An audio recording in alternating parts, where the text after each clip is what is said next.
คือจะไปเอาตู้เชื่อมเพิ่นน่ะเราจะไปเอาบ้านนี่เนาะเอาเงินให้เขาเอาเงินไปให้แล้วเขาสิเอาให้เพิ่นว่าคันบ่เอาเงินไปแล้วก็บ่ให้ได้มานอนอันนี้พอเอ้ยสิเอาให้มาเอากระจักน้องก็ว่าอันนี้ฮะแม่นแล้วเนาะเอาก็ให้เนาะไปเนาะแกเป็นคนเอามะนาวอยู่ฮะถูกเนาะมาเตอแล้วมาชงอยากเชียร์คนใดจำจวบนี่นะจะเป็นว่าเป็นว่าเห็นบอกเงินเนาะคือพังมันมาบ่คือพังนะสู้ให้ไปอ้ายเห็นอีกสู้คนสู้คนที่คนเจ้าหนาวอ่ะโอ้เทื่อเพิ่นได้มากคุณชนะเพิ่นได้มากทุกเทื่อที่ว่าเพิ่นมาเฮ็ดใส่ข่อยตอนเอาของข่อยไปแล้วมาโสดมาว่าคนใส่หน้าข่อยนี่ติกับหาอีกไงแล้วสิคุณมาเอาโตไฟเนาะตายแล้วนี่ของโมงแล้วอ่ะไอ้ที่สิหามาเข้าเฮือนเนาะตายแล้วของนั่นนี่บัดซุมื้อนี้บัดแห้งนั่นซับ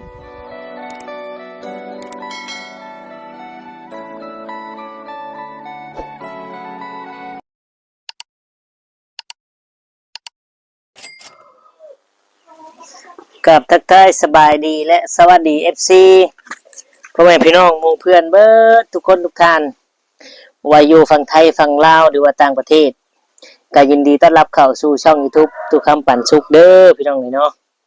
เอามาเจอมาพ่อตุกคำมื้อนี้พี่น้องเนาะก็อยู่หน้ามื้อนี้พี่น้องอยากจะแวะหาน้องมะนาวพี่น้องเนาะเพิ่นว่าจะไปอันตลาดแรงไปซื้อน้ำมันเพิ่นว่าพี่น้องเนาะโอ้พี่น้องเนาะชวนว่าเรื่องน้องเตอนี่เพิ่นเอื้อยเนาะหรือว่าน้องมะนาวเนี่ยเอาเงินให้ไปเอาตู้เชื่อมแต่บ่ได้ตู้เชื่อมเนาะ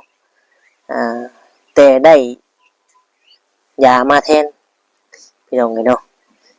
มาสูบว่าซั่นเนาะคือนี่กันจนเกือบเที่ยงคืนว่าซั่นพี่น้องเนาะเอาก็แล้วแต่เพิ่นเนาะแล้วแต่กับกลัวเพิ่นบางเทื่อเฮาเว้าหลายก็สิบ่ดีเพราะว่ามันก็เป็นห่วงมันก็จักสิว่าจังได๋พี่น้องเนาะมัน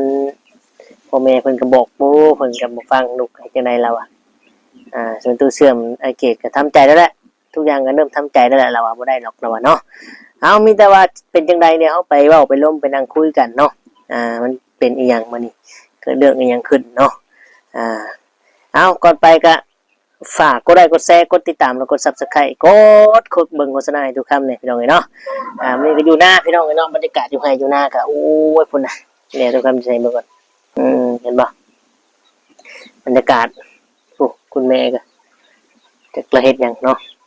บรรยากาศอยู่หน้าพี่น้องเย็นเย็นนะพี่น้องเนาะลมอยู่แต่ว่าเย็นเย็นเลยโอ้ยพี่น้องเนาะ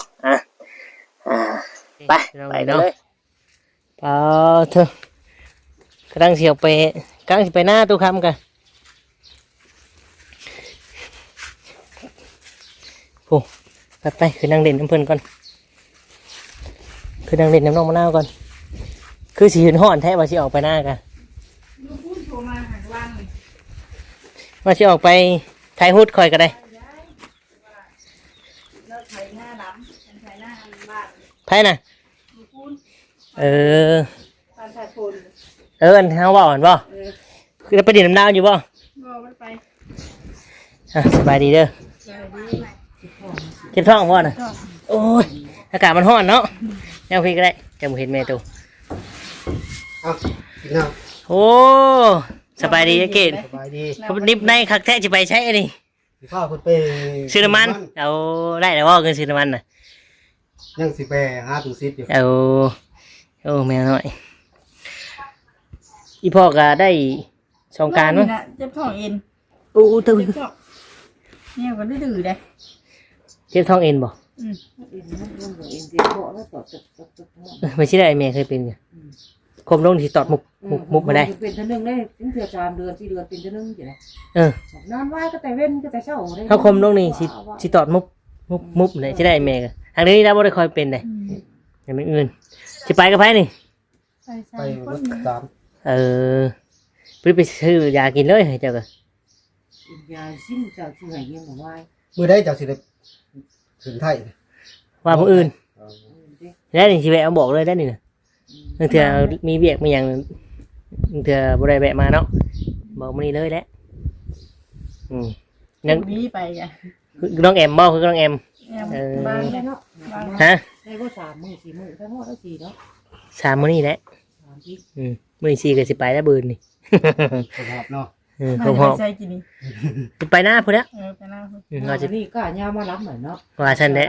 พังเบิ่ง กวงว่าม ากวง แพ แพ ง ง ไม่ ใหญ่ สอง ดิ ถาดคนเรามาสอง เฮ้ยแถนองนาวแล้วไปดำ เอาที่ดอกละ ลำแล้วก่อนใครนกติ เสือกล้าเฮาบ่ทันยากไปลำ บ้าน ละวานก่อนเด้ แม่นแหละบ้านได้ซะ ยังอันนี้ หยัง ถามตัวไว้นี่ นี่เดือน บ่ได้ว่าเนาะคันฝนบ่ตกมีน้ำเหมือน เดือนยังนี่นี่ เดือนหา เดือนหานหกเลยเนาะ เดือน6แล้ว เดือนหก ไม่ เดือน หั หาก เก้า หักยังอยู่เด้ยังบางคนก็ยังบ่ได้เฮ็ดเด้แต่ว่าอยู่นานมีน้ำเด้ นี่นั่นแหละ มีน้ำเฮ็ดแล้ว มีน้ำก็พอเฮ็ดไปก็ได้ พอเฮ็ดไปเนาะสองเท่าเฮ็ดไว้ก็ดีเทื่อ อันนี้ก็ได้น้ำมันมากก็สิไถหุดแล้วไว้ แนวมันแหละปีนยางไว้ มันตายมันเน่าท่วมดินยังอ่อน แม่น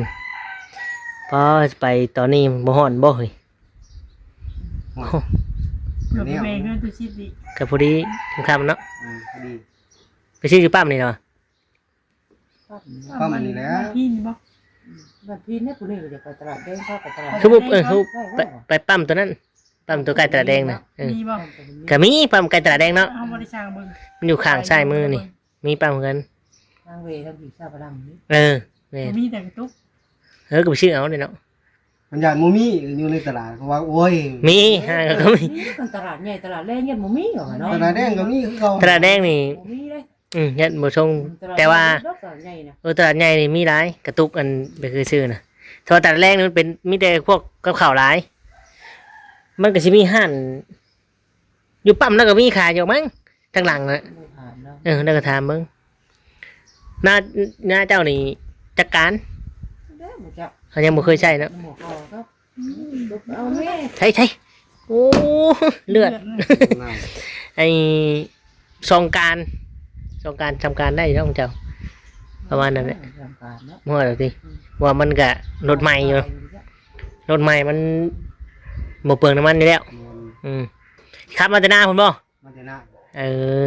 ใครในบ้านนี่เนาะคอยว่าตีนดักอ่อนอยู่เลย อ่อนบ่ทันเต็มที่ คอยว่าตีนยังอ่อนได้ทางหน้าพระเจ้าก็เติมใช้ อยากไปใส่หน่อยนึง ไอ้หมอนั่นไปเอาอันนั้นก็บ่ได้แค่คันน่ะเอาบ่อยู่พุ่นน่ะ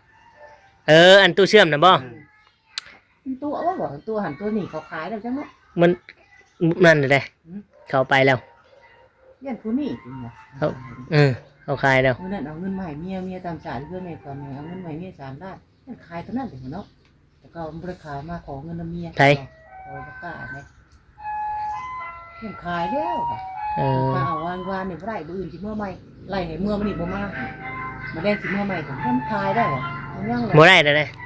เขาไปเขาถามบ่แล้ว มันจักกูบอกนั่นใครเนาะมันบอกเขาชื่อนะไอ้บอกแม่แต่มันบอกกูสิไปให้เอามันนำมันพูดขายนี่ล่ะมันบอกอย่าให้เบียดงานผู้อย่าตายงานแล้วผมก็สอนหัวเลย ตันทางแล้ว ใช่จ้ะดุนั่นแน่ บ่โดนเขาตันทางแล้ว นั่นนะหายัง จะใครติม มันอยู่ไป เฮ้ยยังคืนมา ว่าจะแตกอีกแล้ว โอ้ยไปซื้อแล้ว ว่านี่ดีกว่าดีอ่ะ มาแต่หาเขาเห็นเพิ่นสูง อยากเงินตัวให้ไปไทยเอาหัน ไปซื้อเนาะ ซื้อ ถามมันเนี่ยไปเอง โอ้ยแม่น โอ้ยกินไม่ได้ แม่นแล้วล่ะเอาให้ไปไทย เชื่อบุญจะมาให้มัน เนาะ เชื่อมาจากก้อนจะมาเงินให้มังบ่เอื่อย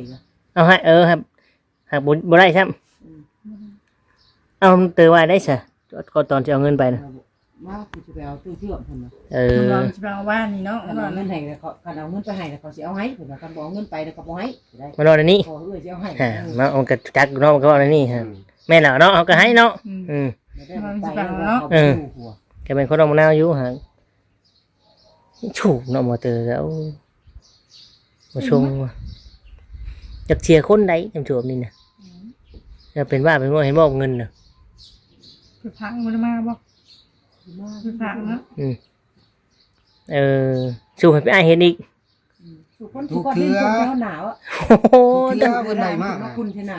เออ เพิ่นได้มาทุกเทื่อที่ว่าเพิ่นมาเฮ็ดใส่ข่อยตอนเอาของข่อยไปแล้วมาโสดมาว่าคนใส่หน้าข่อยนี่ติ เออ กับหาเองใกล้แล้วสิ คุณเอาตัวไฟเนาะตายแล้วนี่ของโมงเราอ่ะ ไอ้ที่สิหามาเข้าเฮือนเนาะเอ้ตายแล้วของนั่นนี่บัดซุมื้อนี้บัดแห้งอันนั้นซ้ำหากเพิ่นไอ้บอกว่าเพิ่นบ่อยู่ติหากตามที่เฮาได้ยินมานั่นเฮาสืบเบิ่งแล้วบ่อยู่แล้วตู้เชื่อมน่ะก็ขายไปแล้ว ขายไปแล้ว ขายแล้ว เขาขายไปแล้ว ขายแล้วเงินใหม่เมียมัน 3 ล้านเนาะมื้อน่ะเมียตามสามเดือนในก่อนนะ ขายไปแล้ว ไปถามมันมาบ่เห็นมันบ่ได้มาเฮือนเฮาแต่เฮิกนะเพิ่นว่าเขากล้านะ โอ้ขาย3ด้าน ไป เขา ถาม เฮ็ เมื่อวาน ดเอา คุย แล้ เกี่ยว ว บ่เห็นว่ะ 6,000นึง ตามที่เฮานั่นนี่มาเฮานั่นก็ว่าวงเดือนนับแต่ก้อนแบตมีก้อนแบตนำแล้วอ่ะ นี่ สวรรค์มีก้อนแบต สว่านไฟฟ้าตัวหนึงสว่านเสียบไฟอันนี้ตัวหนึง บ่เตือนน่ะไปถามอีกคนนึงคือไปถามน้องมะนาวสิน้องมะนาวบ่เอาน้องมะนาวบ่รับเอาแม่สินาความหมายบ่ฟังว่าน้องเตือนนะว่าเฮ้ยไปคือแบบมาถามตัวว่าเฮามีของจำอย่างได้มีคนอยากได้บ่ให้ตัวไปตามให้ตัวบ่เอาตัวบ่เฮ็ดแบบน่ะมันก็ระยะมันได้ก็ไปให้เองมันบ่ได้เด้จะมาไปหาคนไปหาผู้บรรชุกคือกันอยู่มันก็น้ำกันเอาแล้วเนาะบ่บอกว่าผู้นั้นผู้นี้บอกถามมันบ่บอกจะพัดซื้อ โอ้400,000เนี่ยหลายเติบได้400,000เพื่อเบิด400,000นั่นก็ได้เม็ดเติบอยู่ดอก จ้างบ่คืนว่าคืนบ่จ้างผู้เดียวบ่คืน ไปคนเดียว เบิดคืน ประมาณ11:30น. เจ้านอนนาบ่ ไปนอนนะ นอนนากับเพิ่น แม่น ที่แรกเพิ่นว่าบ่แดงสิเมื่อนั้นเพื่อนเพิ่นน่ะ ไป เพิ่นว่าได้เอาควัดทานได้สิเมื่อนั้นเพื่อนเพิ่นน่ะ ถ้าตื่นนะ พัก ถ้า เบิ่ง คุณบอกข้างในอ่ะกูสิเมื่อบ่เมื่อไปนะ เมื่อไผเมาตู่น่ะเนาะ มันพัดว่าวานนี่มันบ่มีว่าตอนเช้ากูสิเมื่อเอาว่ะเช้าวานนี่ตอนแดงวานบ่ได้มื้อนี้บ่อื่นเนาะสิเมื่อเอาตอนเช้าได้บ่หาทานได้ก่อนสิเมื่อเอาหาทานได้เป็นเม็ดเป็นเมื่อเอาบาทเนี่ยก็เอาไปแล้วอ่ะ บ่อยู่แล้วต่อขายต่อก็แต่มึงนั่นผู้ มึงบอกลูกผูกกับมึงเอาไปให้เนาะกูจะไปถามมันว่า เพราะ บอก เพราะว่า คือมาเอาน้ำเฮานี่เนาะคือมาเอาเงินมาเฮาแล้วเฮาก็อยากใช้เงินต่อแม่นบ่เฮาก็ไปขายแม่สินะแต่มือ ไปกับนายดิ เขาก็ไปขายต่อเขาก็เอาเงินไปหมุนต่ออีกเด้พวกนั้นเงินมอเตอร์เอามาเลยอย่าหากว่าบ่เห็นแล้วตู้เสื่อมนะเดี๋ยวชื่อไหม ขึ้นมาก็บ่คือเนาะราคาแพงหมด โอ้แน่มันแหละบางเดือนกับโตบัก10 โลหั่นน่ะบ่โตคักเลยตัวบัก10 โลน่ะคักตู้สีนี่ตู้สีใส่อยู่กับ ระวังที่ดี นั่นแหละวงเดือน ของเราว่าคือของพี่อ้ายเรา ของพี่อ้ายแล้วของพี่อ้ายเนี่ยก็ได้หันกันรับงานนำกันใช่ไหม แต่กันกัน เพื่อนนำกันมีเครื่องมือครบเลยสะบกสะวันยังก็มี เพื่อนเลยอยู่บ้านเนาะก็ได้คือสิ ก็ได้ เพื่อนในบ้านก็เฮ็ดอยู่เลย เจ้ากายไปหันเอาวันนี่ ไปหันได้มาไปเอาในครัว เพราะว่าไปบุญนะเนาะแม่ก็ไปให้กันเนาะนั่นแหละแปะไปเล่นมาแต่หน้าตัวสีได้นี่เล่นไปเล่นเพื่อนว่าเคยขึ้นมายังไม่ไปหาเพื่อนมึงคลิปอยู่ป่ะนั่นแหละที่คอยถ่ายนั่นแหละ สีคือว่าต้องมาจริงๆสีดามากินข้าวก่อนย่างแล้วอ่ะมากินเจ้าได้ต้มไก่เจ้าแล้วอ่ะ แล้วไปตรงกายจะขางัวไปเลยขางัวเลยไปชิโน่ดิพาเพื่อนไปเอาเอื้อยผักมาให้เพื่อนแหละนักไปเชื่อชิโน่เพิ่นก็ซื้อซีนมาก่อยเลยก็พากินกันก็เลยคอยได้ไปถ่ายเบิ่งอันวงเดือนเด็กสวรรค์แบบนั้นแล้วอ่ะเนาะคักได้นั่นน่ะเป็นก่อนมันมีเตาแบตนำเลยเห็นเราพากันเห็ดอยู่ฮะเราก็รับงานได้3 คนแล้วฮะเห็นเฮือนเป็นหลัง3 คนเห็ดได้เฉยอะไรเงินแหละ ก็ได้เงินแล้วมีเครื่องมือครบแห่งง่ายแล้ว คือเจ้าอยู่บ้านกะชาวบ้านนั่นกะไปนอกก็ได้นะโอ้ยตัวเสียเขาไปในมือเวียกเป็นทุกมืออย่างไปเหมือนกันเขาก็ให้ไปแล้วนะ3-4 คนเลยเนาะ แต่หันว่าอยากเอาหมอค่ำมาอยากเอาหมอค่ำมาเฮ็ด อยู่เรือนเมื่อวานคืออยู่เรือน อ้ายหมอซีนะ ให้กับไปพวกบุญเราพอไปอันนั้นก็ขายอันนั้นได้นั่นเราบอก ขายก็เชียวคือนานเลยแต่คนขายย่ำไรเหรอ ชลาชิว โอ้ยเป็นฉะหมื่นไปแล้วบ่ ใช้ นะ มือปลายบ่ โอ้ ใช่ไร เฮ็ดให้ใหญ่ได้ฉะน่ะ ขึ้นหน้าจ่อยนะ ปาทุ จะต้องขายใช้ดอกบ่เรียกหรอ ขายเฉย ขายซื้อ แต่ละคนเนาะนั่นนี่แหละน่ะ ไปห้องน้ ชลาชิวนั่นเห็นว่าคือในหน้าอ้ายน่ะ แม่นนั่นแหละ ำเห็นงานเห็นนี่ ดูดน้ำขึ้นเลย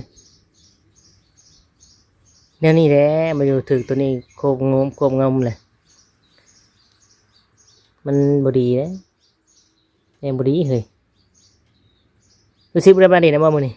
ดู มันฮอดเนาะอืม เบี้ยแล้วนี่ซื้อเขาซื้อน้ำเนาะ เออ บริขาดมันเถื่อซ้ำนี่ก็ยังไม่ได้ปิดบางที แม่นแหละมันหลาย ซื้อ เนาะ เขาแล้วก็ซีเขาขาย อืม คนมาขายก็บริยาเขาลงนา จะได้บัดสิลงหน้านี่คนหลังขายบ่ได้อึดเด้ แม่น ผู้ละ30 40แหละเออ 12 3ล้านเลย เดี๋ยวนี้นะ เขานะ เออ แต่รอบในเมื่อวานนะครับ 10 สอบ3ล้านนี่แพงบ่คือถึกแพงเนาะโอ้มื้อไปหายพอก่อนซะไปหน้านี่ ก็ชอบได้โชว์ล้านไป ไปขาย พอจ้าแล้ว เราขายตอนนั้นน่ะ จังแล้ว แล้วก็บ่ฮู้นี่ เทื่อแล้วเนาะ โอ้ตาย เทื่อทำเทื่อได้เรา นี่ได้ เทื่อเก้าชอบ10ชอบ ไป แล้ว หาเราโดยก่อนอีก หาได้ยินเพิ่นเว้าอยู่แบบอยู่ว่านี่ว่ายังนำ4-50นี่แหละเพิ่นน่ะบ่ได้ชื่อน้ำมันเพิ่นว่าได้ คนกินข้าวเนาะ โอ้สองคน ชีชอบไปเลยนะครับเดือน ได้ได้ไปบ่เขานะ บางอย่างนี่ระบายแนวมาเฮ็ดไว้แล้วก็ไปเนาะพี่กายได้มาเฮ็ดแล้วก็ไปมีแต่เขาเดาได้ขายนั่นแหละขาย2คนชิปชอบก็เลยกินแล้วนะชำกินน่ะ แม่นน่ะนะ บ่เวิร์ดดอกบ่เวิร์ดได้บ่เวิร์ดเราสี ประมาณนั้นเนาะ เพื่อหมูเข้ามาแล้วสีไปหน้านั่นเช้าสอบบ่ บุญบังบุญใหญ่เรื่องเมืองน้ำเรื่องนางน้ำเพิ่นเนี่ยอันใช่อันเขานั่นหยออีเพราะอีเนี่ยก็ นั่งน้ำกันบ่น่ะ อีนั่นไหนคอ มีนาบ่ มีนาน่ะ ทามันแบบยาวมันดึงไปว่ะมันหัวปากยานว่ะช่างที่คุยตายได้แล้ว ไปเลย ไม่มาอยู่ตัวบ่เขาหอยเอามาเลี้ยงก็เต็งก็บ่เลี้ยงคนว่ะ ไปน้ำยาไปได้ติดแกรบชนรถไปจักไป ลำเรื่องเงินบางบุญใหญ่นี่ จนแจ้ง จักแล้วบ่ได้แจ้งอันนี้เบิ่งเขาโชว์เพลงบ่ได้มา เพิ่นว่า แจ้งอยู่เพิ่นถือฉากว่า แจ้งเพิ่นว่าน่ะ 4 โมงเช้า4 โมงเช้า ม่วนได้พวก กับไปตู้ผ้าเด้อกับไปตู้เพิ่นนั่นแล้ว ฉากปู่นอนว่าตู้ผ้าทั้งร้านทั้งดิน ม่วนบ่ลำเรื่องก็ได้ จักแล้วกูให้น้องก็มี จนให้นะน้องมะนาวบ่ได้ให้นะบ่ บ่ได้เบิ่งเจ้า เบิ่งแต่เขาร้องเพลงคือเห็นมา โชว์เพลงยังโชว์เพลงอยู่พากันมา เอาเนาะปีหน้าบ่ได้ขึ้นมาเลยปีนี้น่ะแต่สงกรานต์บุญใหญ่ก็บ่ได้ขึ้นหมู่ว่าโอ้พลาดได้จังได๋วะว่ะคนมักม่วนเนาะ เป็นดอกม่วนบ่มา ผมว่าอดได้จังได๋ครับว่าเงียบกึบแถวน่ะออกมาเด้นั่น ขึ้นมากับหมู่เนาะ หลายอย่างความเราอยากเที่ยวแล้วนี่คนน่ะเราสิได้ลูก2คนได้เราอยากเที่ยวแต่ก็เที่ยวแต่บ้านซั่นน่ะ ผมบ่ได้ใส่ได้แม่รักในลูกนะ ประมาณพุ่นแหละบ่ดำหน้าแล้วเกิดช่วงดำหน้าเพราะว่าบ่น้องเพิ่นว่าท้องบ่ใหญ่ว่าท้องก่อนหักมาบ้าน2 เดือนยังบ่คลอดอยู่ น้องมาว่าน้อง น้องเพิ่นมาคลอดในบ้านไปแล้วบ่กับช่วงนั้นบัด เขาสิคลอดที่พุ่นเลยบ่มาบ่น่ะ บ่ได้มาเลยเนาะ เห็นบ่ บ่คลอดพุ่นอยู่น้ำรักเด้อยู่น้ำสมรักมันเข้าโรงเรียนอยู่พุ่นเปิดเทอมนี่ได้เข้าโรงเรียนแหละ เห็นเพิ่นคิดเลื่อนไปเรื่อยไปเห็นเพิ่นตอนนึงนะตอนนึงว่าคำมันน้องอุ้ยโจ้นะสำนักว่าอันที่ฮอดตัวฮอดโย่จังเมื่อยอย่างมุ้ย เฮ็ดบาปมื้ออื่นบ่เฮ็ดบาปมื้อ ฝากเฮ็ดโจ้ว่าได้มากับมาก็รักเอ้ยเฮ้ยรักเฮ็ดปูเด้ล่ะ ได้ เดี๋ยว ว่า ไปกันตลอดได้เนาะเพิ่นน่ะ โทรหาเพิ่นตลอดอยู่โทรหาปู่ตลอดจะมุ่งแล้ววะชอบไปหน้าได้นี่ก็ได้ไปละไทยหุดตอนแรงๆก่อนสิไปเลยบ่เจ้าก็ จะหน่อยนะจะหน่อยก็ไปแล้วมีเต็งได้ก็ไปแล้ว ตอนนั้นได้แล้วเนาะใส่พูดให้เราจังไห้จังไร ไทยหุดได้มาได้ลองปะเฮ็ดเบิ่ง2 เท่าก็บ่ได้ว่าให้ขายเบิดดอกในเหล้าก็ เฮ็ด2เท่าจังได๋บ่อ้ายบ่มีข้าวกินเอาอีกแล้วทุนหาย เอาสนอพี่น้องเอ้ยมานั่งเล่นน้องมะนาวกับไอเกดจะไปซื้อน้ำมันเตรียมลงนาแล้วบาดนี่เนาะโทรหาเราจะบ่ตัวชิดบ่จะชิดไปหาเรานี่ โทรนะบ่โทรอยู่ทันได้โทร โทรเราได้ซะ โทรสอนนี่ว่าบัดไป ไปโทรอีกแล้ว ไปโทรอีก ถ้าโทรมาบนเขามาอีกดิ อืม จอดรถไฟน่ะ เอาซะเดินทางปลอดภัยเนาะสบายดี ที่ ชิ่งแล้วมึงว่าเป็นอะไร มันสิ่งบ่ได้ดีทางมา ใช้เลขหยัง เด็กสอง ค่อยไปเลข3ตุ้ยไปเพิ่นแหละ ไปแล้วล่ะเนาะ ค่อยไป ย่านได้เนาะ มันวองอยู่ใด แม่นก็เคยขับตะกี้ค่ะ มึง3เลขนะมันสิช้ากว่านี้ช้ากว่านี้ ถ้าใส่เกียร์วิ่งสายวิ่งกะไวคือกันพี่น้องเลยเนาะไอเกตจะไปซื้อน้ำมันพี่น้องเลยคักแล้วนี่แหละเนาะพี่น้องมีรถเป็นของเขาเองก็สบายสิไปทางใดก็ง่ายไม่ต้องไปหาหมู่เนาะพี่น้องนี่แหละถ้ามีเป็นของเขาเองเนี่ยยังก็ง่ายเบิดพี่น้องเลยเนาะเพิ่นก็กำลังจะไปลุยพี่น้องเลยเอาก็โอเคพี่น้องทุกคำก็จะได้ขอตัวจบคลิปเอาละพระจากมาพี่น้องไปจะไปให้ไปหน้าทุกคำก็ได้นี่เลยรถเปิ่นกันเนาะขอบคุณในไลน์ FC ที่เข้ามาเบิ่งมาชมกดไลค์กดแชร์ให้และกดติดตามขอบคุณในไลน์เด้อพี่น้องเลยเนาะสำหรับคลิปนี้ทุกคำก็จะได้ขอตัวอำลาพระจากมาพี่น้องไปก็คือจะได้กล่าวคำว่าสำบายดีและสวัสดีครับ